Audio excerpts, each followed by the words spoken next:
Olá, amigos. 18 de maio de 2017, Legítima Defesa em Foco.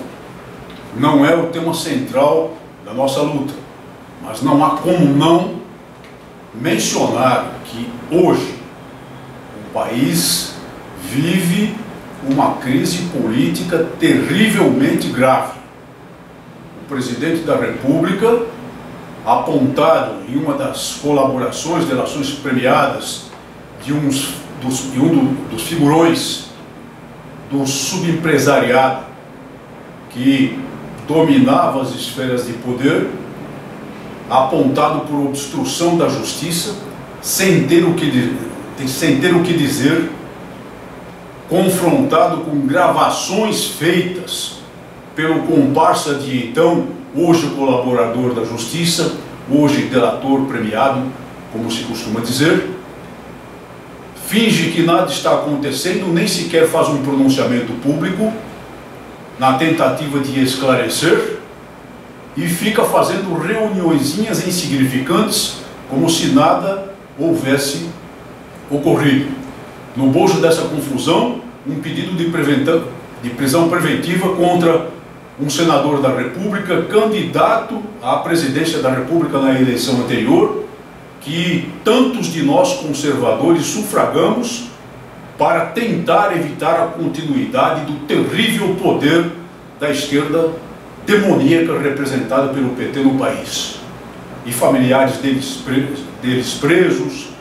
presos, e até um procurador da República com atuação no Tribunal Superior Eleitoral preso.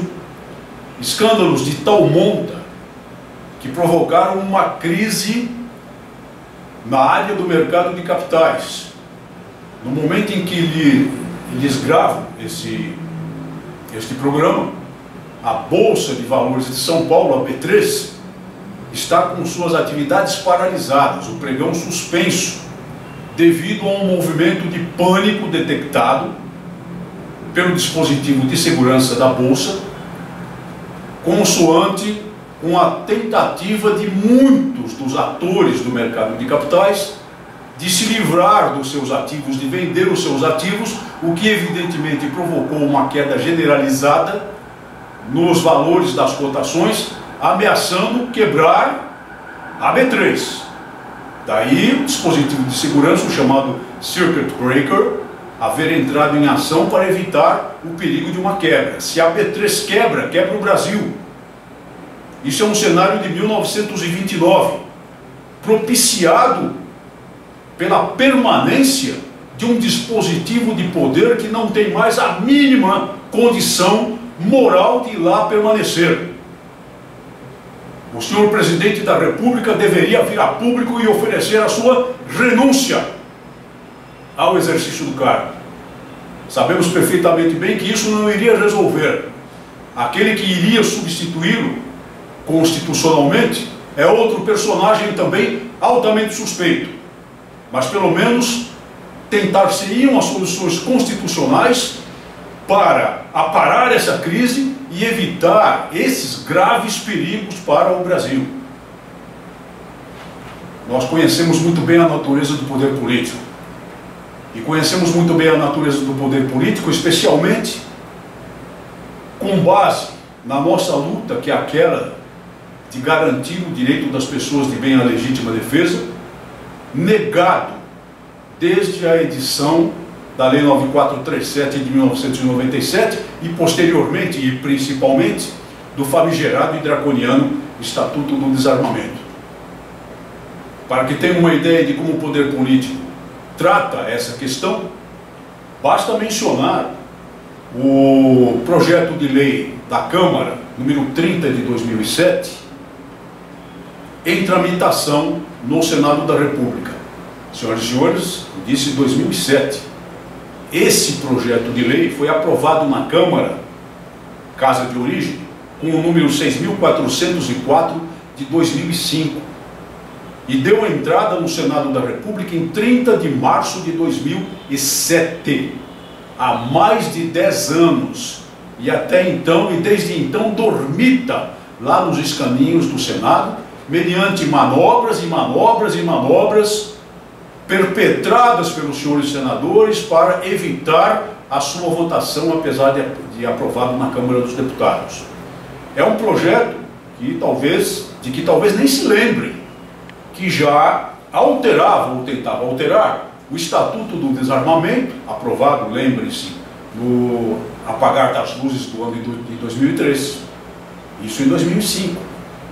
Não é o tipo de projeto de que nós gostamos especialmente, porque ele visa resolver a questão do porte de arma por certas categorias funcionais. E já tantas vezes dissemos que não é assim que se soluciona o problema. Soluciona-se o problema oferecendo-se às pessoas de bem em geral que preencham os requisitos da lei o efetivo direito de posse e de porte de armas de fogo no país. Mas está lá, enroscado, desengavetado, engavetado, desengavetado e engavetado por mais de 10 anos no Senado da República. Esse é o tipo de poder político que temos no país, o que resolve na calada da noite e nas quebradas os seus próprios interesses e deixa de atender ao interesse nacional. Representado por um presidente da República que não tem mais condição moral de permanecer no poder e faz de conta que a questão não é com ele, que o problema não é com ele.